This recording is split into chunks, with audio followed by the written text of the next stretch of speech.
Hey, this is CB Smallwood, and you're watching Wildcat Behind the Page.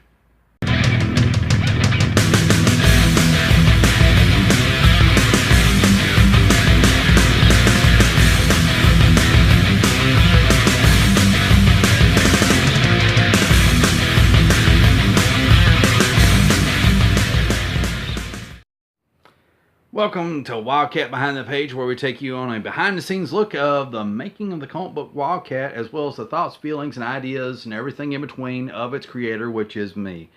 So this is kind of like half documentary of the making of a comic book and kind of half vlog. Okay, so little disclaimer here: there's going to be some artwork at the end of the video, so if you don't really care about hearing about a lot of personal feelings and all that other emotional stuff, you want to fast forward this video and save yourself a lot of trouble. For those of you that stick around, thank you. I really appreciate it. Let's get into it. So, I've done 4 takes of this video now, and I can't really sit still because I'm getting annoyed. The last take I thought was a real winner. Then my camera shut down because it ran out of memory. So now I got to short down my thoughts even more. And I got into some really emotional stuff. And so I've had to delete like multiple takes because I honestly don't know how much is too much and how much is too little, and I'm just overwhelmed by it all. So I got my handy dandy clipboard here with me to help me out, to help my thoughts stay a little streamlined and on topic. And the first thing I want to talk about is a bit depressing. I've been kind of going through a lot here lately, and trying to make sense of it all and get my head on straight.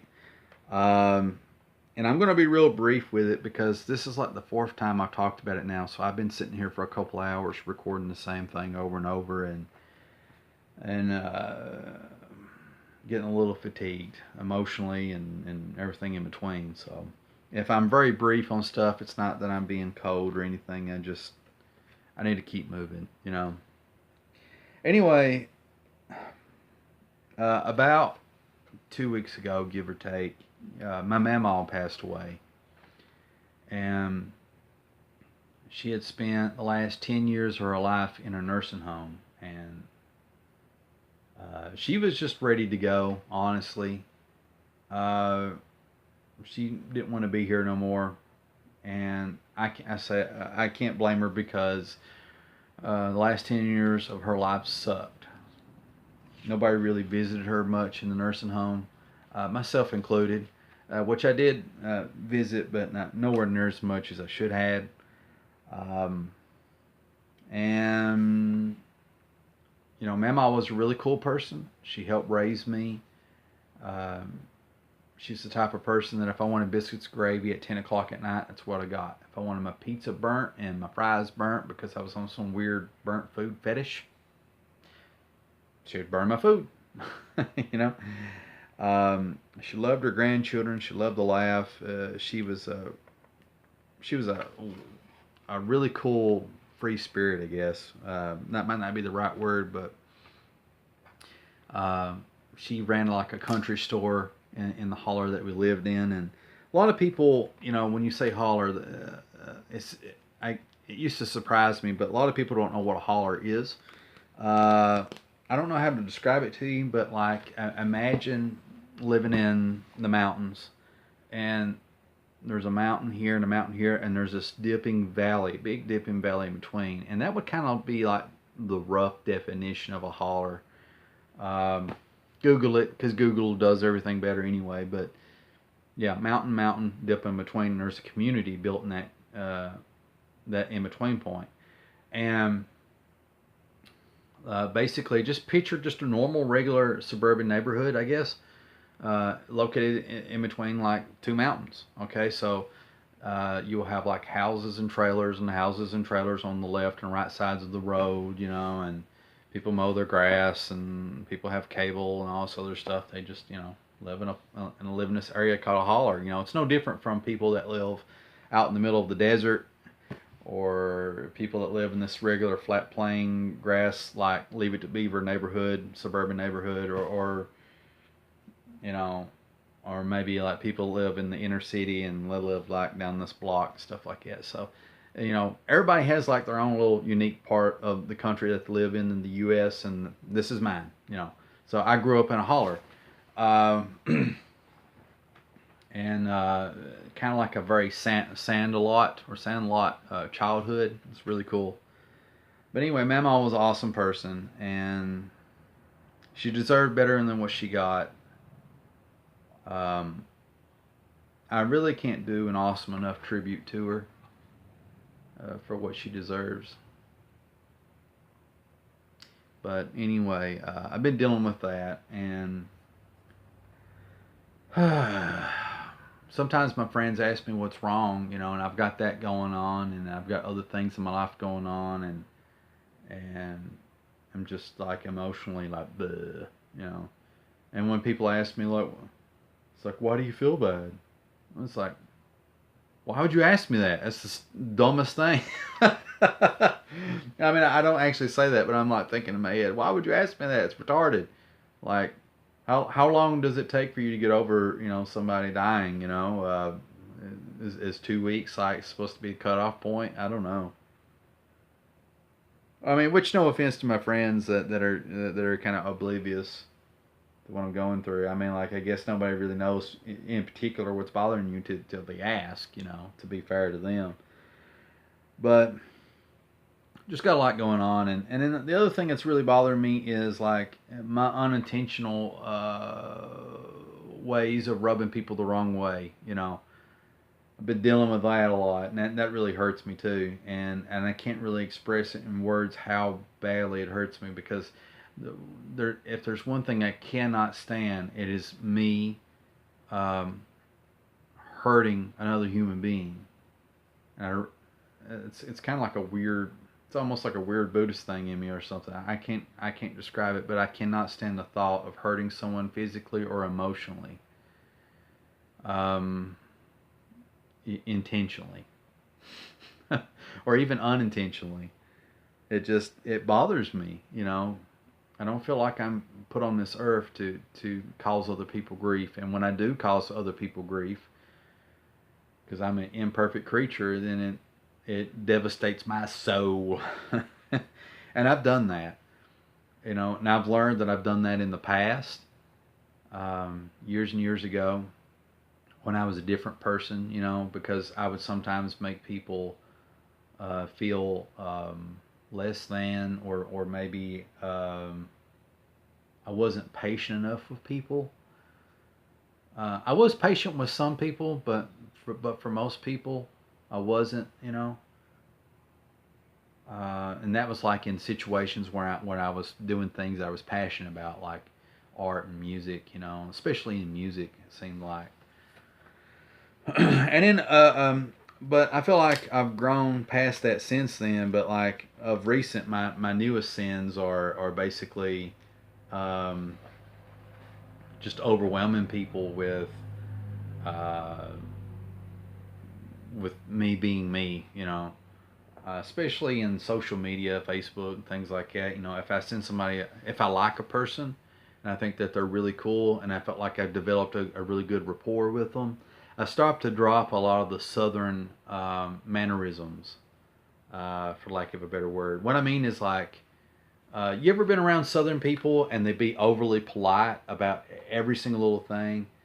Like, oh no, your shoes are lovely. No, your shoes are the best. Oh no. Here, take this biscuit. No, I can't possibly take the biscuit. No, you take it. No. I want you to have to take it. Are you sure? Are you positive you want me to have this biscuit? Give on the damn biscuit. Take the biscuit. I can't stand overly southern mannerisms. I'm fine with a little of it, but after a point, it gets so. I'm all about efficiency, even though I'm the most inefficient person on planet Earth. But I love the idea about efficiency, and I'm the guy that, if I go in somewhere, I go in to look, and I look thoroughly. If I'm going in somewhere just to get something, I go straight to in the grocery store. I get that thing of quick, and then I'm out. Okay, I'm gone. I got my chocolate powder. That's all I came for. That's it. So I'm that type of person, you know. I'm all about being efficient. And and so when it comes to Southern mannerisms and conversations, especially online, like if I really like a person, I feel like, and we developed a good rapport, I skip that. I leave the Southern stuff out, and that's where I get in trouble because um, it's real easy to take messages online the wrong way, and I get very robotic once I develop a really good rapport with people and stuff like that. And so people think that I'm being mean or whatever, and it's in reference to like if I'm making friends with people that are artists, writers, colorists, letters, actors, insert whatever the creative preference is. Maybe that somebody makes quilts, and they ask me their opinion on how they make quilts or what I think about the quilt. And then I give like this robotic response, like, "Well, I think your choice of colors for the quilt was wrong," and blah blah blah blah, and like the whole time I'm not thinking like you know that the way that this person will receive this message as uh, like you know, thanks. Maybe I didn't realize this or that, or like, I take that in consideration and stuff. But that's not how people take it, because the way people read the stuff that I write is like, this guy's an asshole, and they're right. You know, I'm an unintentional a hole, and I don't mean to be. Uh, because you know, like I said, I would never intentionally, you know, try to, you know, cause anybody else grief. You know, that's just not my shtick. But unfortunately, because I'm so socially awkward and I don't understand social norms and stuff like that, um, I do cause people aggravation. And for that, you know, I am sorry. Um, I'm sorry for people that I've rubbed the wrong way years and years ago, and people that I rubbed the wrong way today. You know, and when I tell you in this video that I feel like I'm from Mars, I honestly mean that. I mean, like, I don't actually believe that I'm from another planet, but I feel like I'm from another planet, and I just don't know how to interact with other humans. I really don't. Um, and so, yeah, there's that. But negative stuff aside, well, I guess there's, you know, besides that stuff, let me move on to something different. I've had no internet for like 3 weeks now, and since I've had no internet, not really been able to make videos. That's kind of put me behind. I had a lot of good momentum, and now it's kind of like it's went downhill. Um, and besides the videos, uh, you know, one of the reasons I haven't had internet for the last 3 or 4 weeks is like I've had a lot of bills, and the bills have piled up, and the internet is a luxury. And so when the internet went, when something had to go, the internet had to go. Okay, um, and I felt really bad. You know, there's been people that's had been kind of like in need, like not necessarily in desperate need, but like, you know, um, seemed like for example Marshall Lee, he had like he's doing sketches for people like for $5, $10, $15, $30, somewhere in that price range, extremely affordable. Um, he may have had some bill trouble at the time, or money that he wanted to save up for something. I'm not really for sure. You can check him out on Instagram and YouTube and Facebook. Uh, and anyway, like, I thought about getting up with him and maybe like getting some Wildcat or Fox sketches or something like that, you know. And I thought that would be cool to have, and also like to support him and stuff like that. But like I've been broke, so I feel guilty about that. And then I feel guilty about, you know, Jeff Lafferty, you know, just like Marshall Lee and Foy Storm and Will Avenger and a whole host of other people. Well, there's been a lot of people that's really supported this channel, um, the last few years. I think I've been doing this seriously for only like 2 years maybe. Um, but really supported me.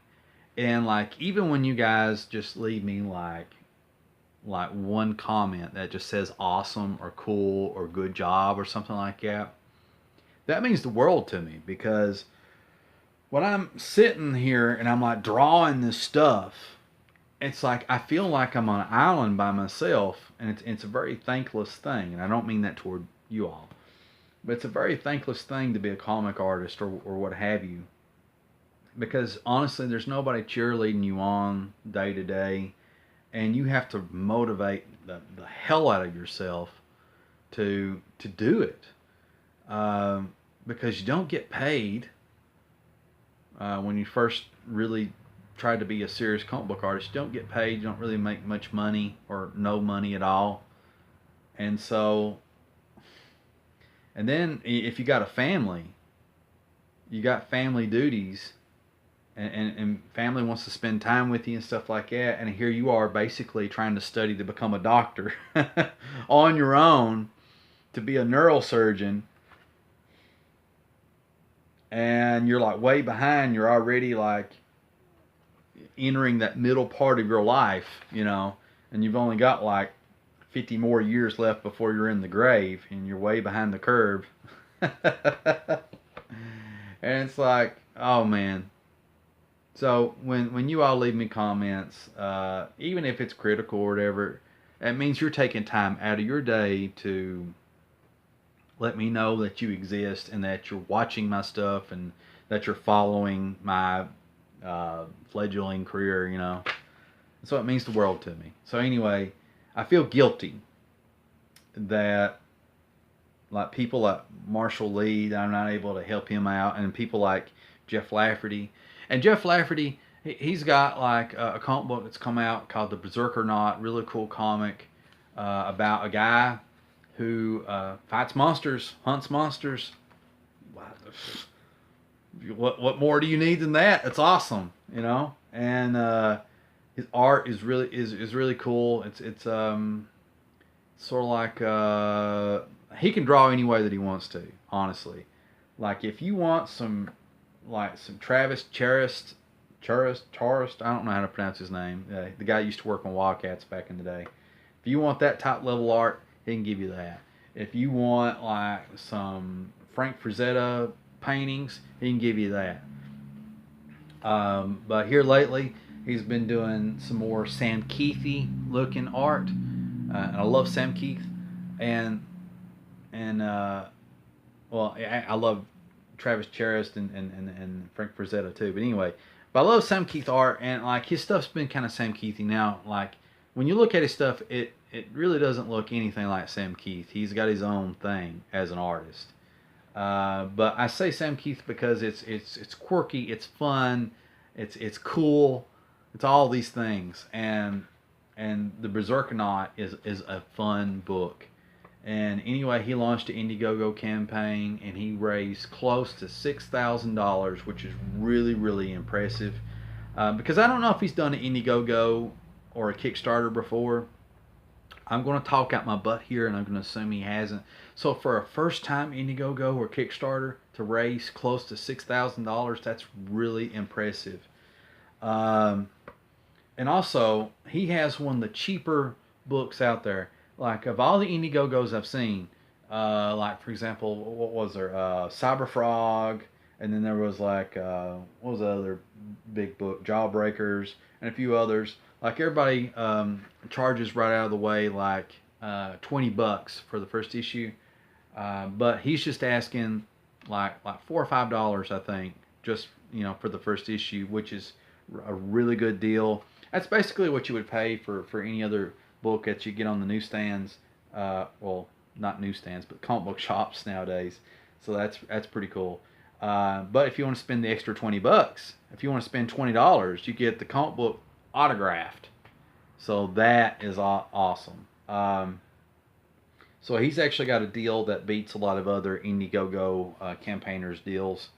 He's got a cool book. But anyway, I feel guilty because I've not donated to his IndieGogo, and so I feel like I feel shitty, honestly, and I regret not having done that. But I've been poor. I'm thinking maybe the best way to make it up is like once I become a rich man again, uh, maybe like I could donate to his Patreon, but not even worry about whether I get a comic book or not. Which I plan on getting a comic book from him in the future because I like the character, I like his art and everything like that. I like the story, so I will be getting a Berserker Knot sometime in the future. I'm gonna buy a copy in the future, but right now, maybe as soon as I come in the money, maybe I can help him out through his Patreon or something, and help Marshall Lee out and all these other guys. I just feel bad because you all and others like you have been really kind to me and really cool to me, and I don't like letting people down. That sucks. Moving on from that, I'm just about done halfway through my clipboard. Well, I'm going to say that I want to talk about my channel, and then we're going to go over to the artboard and we're going to check out my art, okay? But as far as my channel goes, been kind of had a mental block with my videos. I've had a lot of success with the mental junk food video series. A lot of people enjoy that, and but I've been like, since I've been without internet and now I've just got it back. Honestly, just I don't know what to do. So I've got like writer's block for the mental junk food series. Now I was going to do a video on the West Coast Avengers, but things are just so toxic now on YouTube. Like everything that's been happening in the country has spread over into YouTube now, and I just like, honestly, I'm sick of it. I'm just so sick of it. There's nowhere to get any freaking reprieve from the crap that's going on in the world, and I'm just so surrounded by it. Everybody is. I mean, you all are. I mean, am I the only one that's getting sick of this stuff? But anyway, what does that have to do with West Coast Avengers? Well, I was going to do a video reviewing the comic book, and I'm going to let you know up front, I did not like the comic book. I didn't hate it. I just didn't like it. I thought that the writing, like, it was a really cool concept, a lot of cool ideas in the book. I just felt that they were, to be respectful, poorly executed. And there was nothing in the book that made me really care about the characters. I felt like everything was just very cartoonish in a bad way. And I say that respectfully to the writer. I don't mean to, crap on their work, because they did have some cool concepts, a really cool idea, and just like, I think it needed more work. Now there might be other people that could read the West Coast Avengers and think it's awesome, think I'm full of crap, and if that's the case, then awesome. To each their own. The artwork in it, I like the artwork. I thought the artwork, looked pretty top notch. It's a lot better than some of the other Marvel stuff that I've seen here of late. But then again, all art is subjective. There's probably a lot of people that look at my artwork and they think your stuff sucks, buddy. And they're probably right, because they are right, because it's in the eye of the beholder, But the artwork in this book I thought looked pretty good. And I thought the artwork on the cover looked awesome. And a lot of people took massive craps on that cover because they hated it. But I didn't really understand why, for the most part, because I thought the composition looked great. It tells a story. Each character's going through something different on the cover. They're interpreting the experience in different ways, and I thought that was really good artistic mastery. And I wished I had drawn that cover, honestly. I thought that was a top-notch looking cover. I think the problem that most everybody that's reviewed the comic book, the problem that they had with the cover is the characters, because they said the characters represent this, this, and this, and this. And I'm not disagreeing with that analysis, but I thought that the cover got a lot more crap than what it deserved, because it's an awesome looking cover. I'm the type of person that believes that there's no such thing really for the most part as bad characters. There's just bad writing. You know, you can take a boring character and you can make them interesting through good writing. You know, just write interesting characters. Um, so to me, there's no such thing as really as a bad book. There's just bad writing. For lack of a better word. And I'm not trashing the writer of West Coast Avengers.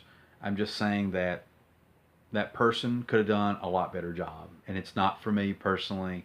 I think there will be some people that will really enjoy the book, but I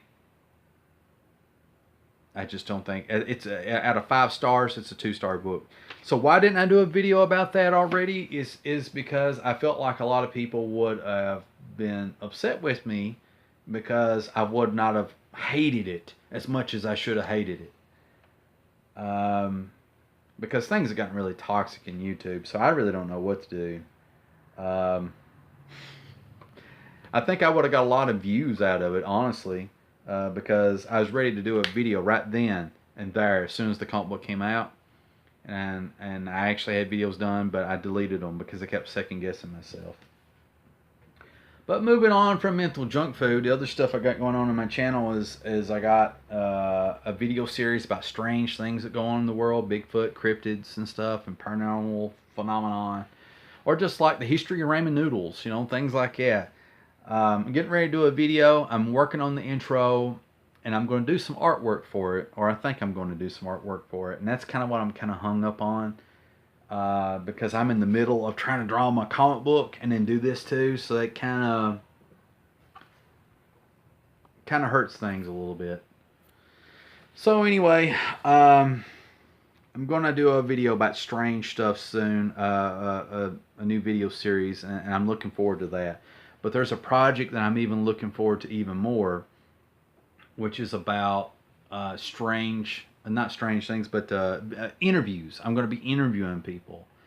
And the video series is not really about interviews. It's about, I don't want to give too much away, but it's really, really cool. It's a really, really cool video series. It's a passion project. I'm looking forward to doing it, and I want to... I really want to do it justice, and I want it to really look really cool.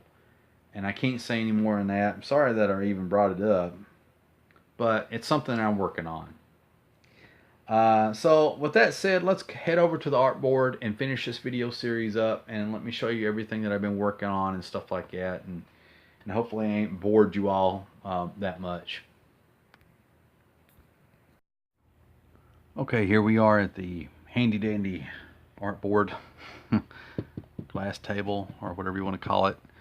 And so I may actually draw here in a little bit. We'll see how that goes. I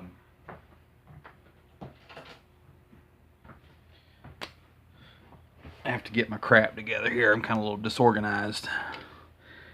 Let's see, what was I getting ready to say? Well,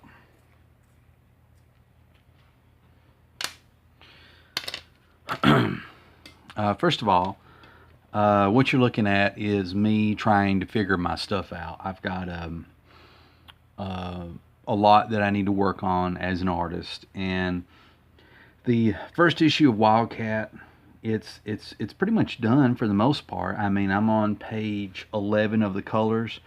I've been stuck on page 11 because that's one of the worst pages of the whole book. It's probably not a good selling point for people to consider buying it in the future or whatever, or reading it even. But honestly, in my opinion, every artist, every comic artist, regardless of where they're at in their career, even the mighty Jim Lee, if you're a fan of his, he's going to have 1 or 2 pages, maybe 3 or 4, out of a 20-page book that's going to blow. They all can't be winners, but they can get the job done at the same time. I don't know. I might be wrong on that. Maybe that's a bad way to look at it or think about it, but that's just how my current thinking is. But the more I look at page 11 of the Wildcat comic book, the more I think, maybe I should just redraw this over. But I'm at the stage now where I've penciled it, I've inked it, and now I'm coloring. I'm in the process of scripting. I think I'm like on page 17 of the script, and I'm not going to finish the script, I think, until I get done with the colors first. But just a lot of work, and I hate to dump more work on me, but at the end of the day, you got to be willing, to put the work into it. I guess what I'm trying to say is like, I've got all the time in the world to work on this. I just don't want to spend all the time in the world to work on it. I want to move on to the second issue and some other things that I'm wanting to draw. So anyway, page 11 colors, kind of stuck on that, and page 17 of the script. So what you're looking at right now is me trying to remember how to draw. Not remember how to draw, but I'm trying to teach myself how to draw. You'll notice some word balloons here. Don't pay too much attention to what's actually being said in the word balloons. This is me just like, about dropped something there. Me taking an ink pen and just free-handing some dialogue that I see in a comic book and trying to make it legible, so I'm trying to work on my hand lettering, working on my spacing and a consistency of font size and stuff like that, all by freehand. I don't sit there and I don't go draw a grid first and then actually draw the letters on top of that, which I probably should do. I just do it all freehand at this point. But in the future, I'm going to get like an Ames guide and one of those French curves and a few other doodads, and I'm going to try to do it the legit way and see how that works out. So I'm trying to work on my lettering. And the biggest thing is I'm trying to work on my art. We got a little bit of John Byrne here. This is just me freestyling, free spitting it. Pretty much the same thing here. No, actually, this is from John Byrne as well. So is this. Not sure where this is from. This might be me just trying to emulate maybe something I saw from Kelly Jones, but without doing his style. Just trying to work on the shading, which didn't come out well at all. This is me working on my Arthur Adams. Some more John Byrne, Sabashima, some guy whose name I can't pronounce. And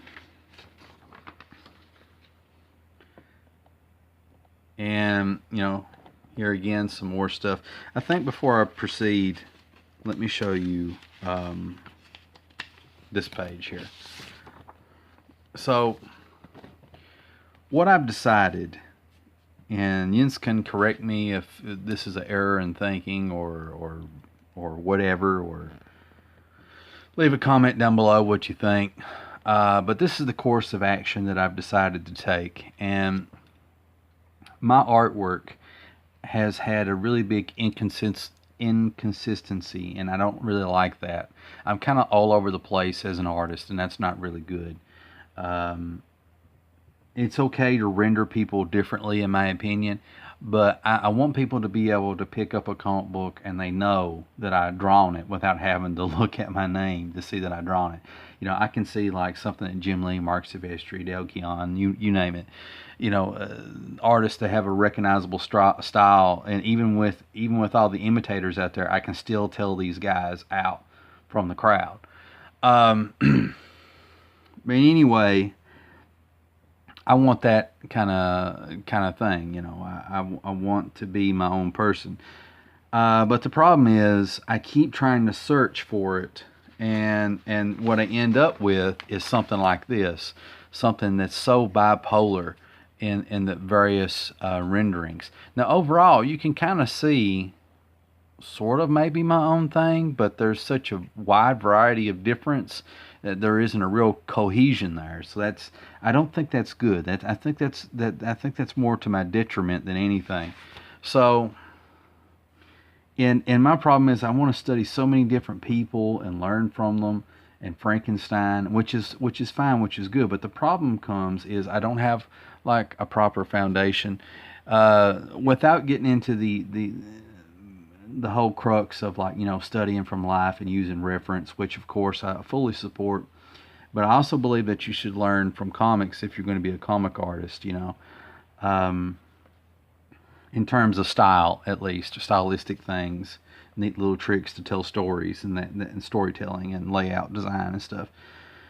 So I decided, like, hey, I'm wanting to work on my women. And so I'm like, what I'm going to do is I'm just going to start. I'm going to pick an artist, come hell or high water, and I'm going to study that artist's way of drawing women. And you can see here I got Arthur Adams is what I went with. Initially it was J. Scott Campbell or whatever. And I just kind of went back and forth, but my heart just said, just go with the Arthur Adams, because there's so many J. Scott Campbell clones right now. So I just kind of want to differentiate from that. And I don't think it'd be that hard to eventually emulate Campbell, And I know a lot of you just don't want to hear this stuff, emulating somebody else. But I believe that you got to have that strong foundation in the beginning, and then over time you can become your own person.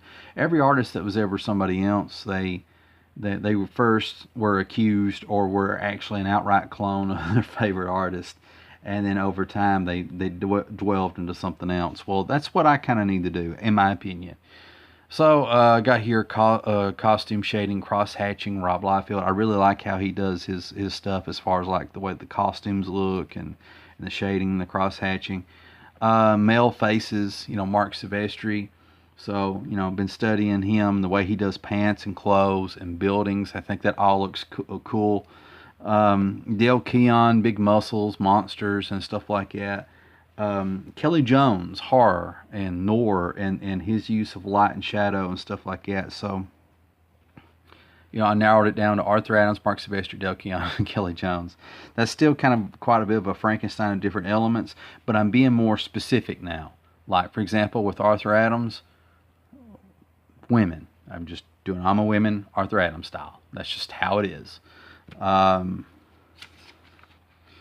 So anyway, that's what I decided to go with, and no matter how much I want to draw Mark Silvestri women or J. Scott Campbell women or Adam Hughes women, this is what I'm going to go with for the next few years until I learn how to draw properly and get my stuff figured out. So yeah, there you go. Here's some more lettering that I've been working on. A lot of it's hit and miss as far as font size and stuff. Taking little ideas that I like from comics.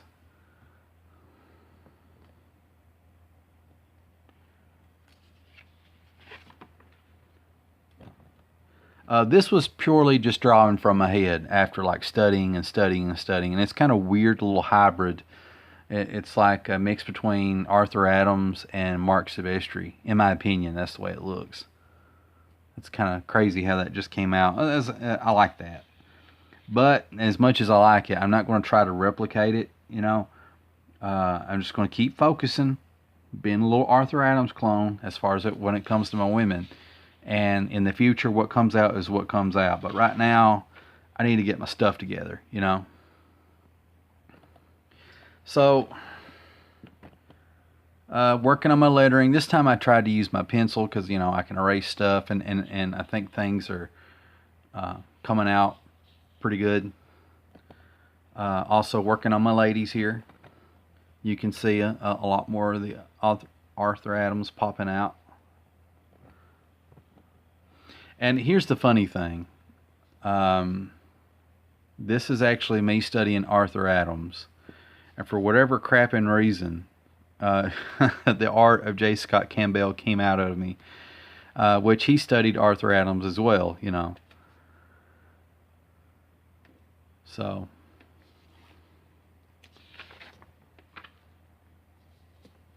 a lot of stuff on this is hit and miss. This hair though, I hate this hair. It went all wrong. I tried to fix this a couple of different times. Eventually I just quit.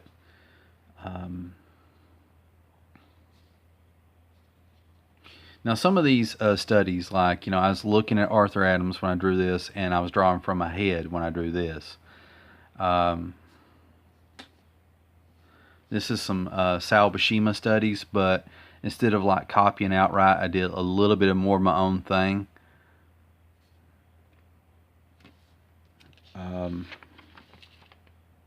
Same thing here, This is another Arthur Adams study, and again, it came out looking like J. Scott Campbell.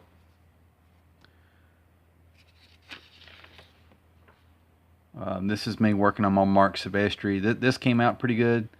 This one came out alright, This one, same thing. A little bit better than this one, in my opinion. This is me trying to like see if how I could fix page 11 of Wildcat story, make it better. This is me just drawing out of my head. And this is a Silvestri study. Silvestri study of eyes. And so there you have it. I got one last thing to show you. I don't know if my camera will die on me or not, but we'll see. So just for the fun of it, I think it's good to, what time you're working and studying and trying to figure stuff out, to try to have fun. And so I drew some Wildcat pages for fun. Now this could show up in the second issue. It could show up in the third or fourth, fifth issue. I don't know. But at some point this is going to pop up, okay? Don't read the dialogue just yet. But anyway, nothing in this is finalized. And also in the art on this, don't judge it too harshly, because this is just sketched out pages. This isn't the final big 11 by 17 pages. This is just a little photocopy paper, me just goofing off and just trying to, think things out.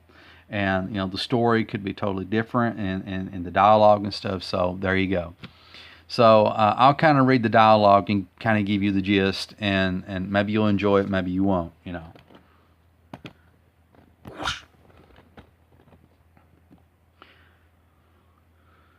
Fuck me. All I wanted was a pop, but instead, I got chainsaw ninjas. Ninjas appear everywhere. Ninjas everywhere with chainsaws. That's what they got in their hands.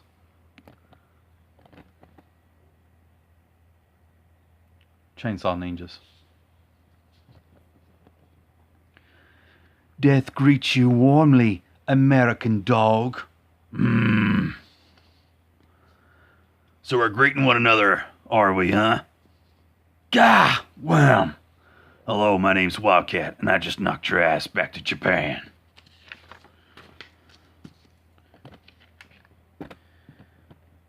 Ninjas. I hate ninjas.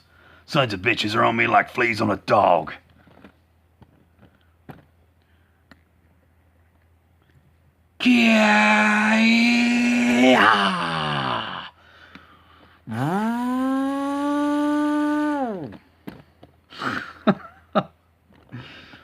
Almost on pure instinct, Wildcat's claws extend another few inches.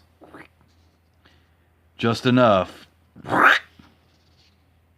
to send a ninja head flying. So anyway, that could be in the second issue or third issue or fourth issue. Lots of mayhem. I'm thinking about making the ninjas outfits, even though this is like very darkened. Maybe making them yellow. And why would I make them yellow is because, like, well, first of all, they carry chainsaws. So these are ninjas that really don't care to be seen. And so the story behind these ninjas is basically they're part of some Japanese gang. And in this gang, they have, like, ninjas in their employ. And they have, like, the legit ninjas that wear black and stuff. Or ninjas that just, dress as regular people and infiltrate stuff and things like that. Shinobi. But what ends up happening is, if there's some ninjas that fail in their duty, instead of them committing, like harikiri or however it's pronounced, where you take a knife and you disembowel yourself, so that way you can maintain your honor. The shogun type character, the boss, the mafia boss like character, won't let them do that, and so he gives them a chance at redemption. And so basically, they have to don these yellow ninja outfits where they're easily seen, and he gives them chainsaws and he sends them after a target on a suicide mission. All right, and so in order to redeem themselves, they have to go on the suicide mission and take out the target.